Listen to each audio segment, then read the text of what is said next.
Las presidencias fundacionales. Entre 1862 y 1880 se sucedieron las presidencias constitucionales de Bartolomé Mitre, Domingo Faustino Sarmiento y Nicolás Avellaneda. Durante esos años se consolidó una nueva alianza social integrada por comerciantes y terratenientes interesados en impulsar y expandir las exportaciones de las producciones agropecuarias requeridas por el mercado internacional. Al mismo tiempo, la autoridad del Estado Nacional se extendió y fortaleció cuando las autoridades nacionales fueron haciéndose cargo de las funciones y atribuciones que le otorgaba la Constitución Nacional y que hasta ese momento eran ejercidas por los gobiernos provinciales. La unificación definitiva de la República Argentina se realizó bajo hegemonía de Buenos Aires. Desde esa provincia, los liberales influyeron sobre el resto del país para favorecer o imponer a sus aliados, y, con la excepción del gobernador Urquiza en Entre Ríos, los federales fueron desplazados del poder en todas las provincias. En ese contexto, con la elección de Bartolomé Mitre para la presidencia de 1862 a 1868, quedó constituido el primer gobierno con jurisdicción nacional. Se reorganizaron los poderes del Estado y se pusieron en marcha medidas destinadas a construir sus instituciones. Mitre asumió la presidencia el 2 de octubre de 1862. Además, empezó a darle forma al Estado.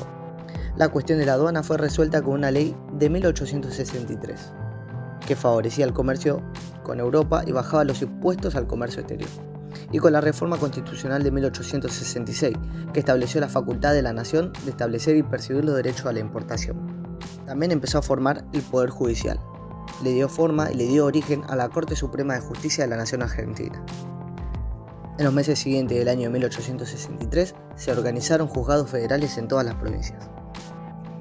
Su política educativa estuvo orientada a extender las ideas liberales entre los jóvenes que pudieran acceder a ella. El gobierno de Mitre parecía que iba bien, pero también estuvo azotado por la guerra de la Triple Alianza y por las rebeliones de los caudillos como el Chacho Peñalosa. Peñalosa tiene una fuerte influencia en el interior, y como los rumores de una guerra eran fuertes, se decidió por movilizar a sus compañeros federales y convocar a aquellos que estaban en otros puntos geográficos. Mitre le delegó el mando de la batalla a Sarmiento, y Sarmiento acabó con el Chacho Peñalosa. Mitre también tuvo una política de relaciones exteriores. Mitre priorizó las relaciones con los países europeos. La guerra contra el Paraguay tuvo repercusiones importantes en la política argentina, cuyas fuerzas principales se debilitaron durante el conflicto. En 1868, quien va a ganar las elecciones es Domingo Faustino Sarmiento. Se orientaron a consolidar el poder y las soberanías estatales y a fortalecer los instrumentos destinados a modernizar la sociedad. Sarmiento llevó a cabo una fuerte voluntad centralizadora. Estaba convencido de la necesidad de fortalecer la autoridad y se dispuso a tomar las medidas necesarias para lograrlo, tanto en el plano institucional como en el político. Por eso se empezó a diferenciar claramente de Mitre. En 1870 se creó el Colegio Militar para formar a los futuros oficiales de manera profesional, y en 1872 se fundó la Escuela Naval Militar. Las comunicaciones también llevó a cabo una serie de infraestructuras importantes. Sarmiento llevó a cabo una expansión de la red ferroviaria y telégrafos, como por ejemplo el de Rosario-Córdoba, que iba hasta Tucumán. Otra de las áreas donde también influyó mucho Sarmiento fue en la área educativa. Si bien la administración educativa correspondía a las provincias, el gobierno nacional buscó, con resultados limitados, dar al Estado Nacional potestad y eficacia en la definición de las políticas generales en ese terreno. Para fomentar la creación de escuelas, a partir de 1871 fijó una subvención especial y un premio para las provincias que realizaran los mayores esfuerzos en el campo de la educación primaria. La formación de maestros ocupó un lugar prioritario en las preocupaciones del gobierno, que fundó en 1870 la primera escuela normal en Paraná y la segunda 3 años más tarde en Tucumán.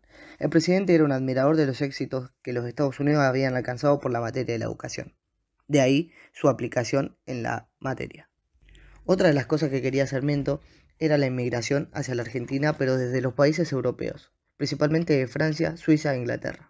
Avellaneda tenía la idea de volver a recuperar el territorio que estaba en manos de las poblaciones indígenas. Por eso llevó a cabo la famosa conquista del desierto, a quien le delegó el mando al ministro de Guerra, general Julio Argentino Roca. Otro de sus temas prioritarios fue el fomento de la inmigración europea, para lo cual sancionó 3 leyes. En 1876 llevó a cabo la Ley General de Inmigración y Colonización. Fundó además el Departamento General de Inmigración y la Oficina de Tierras y Colonias. Por último, en 1880, el Congreso Nacional sanciona la Ley de Capitalización de Buenos Aires, por lo que su municipio pasaba a ser capital de la nación.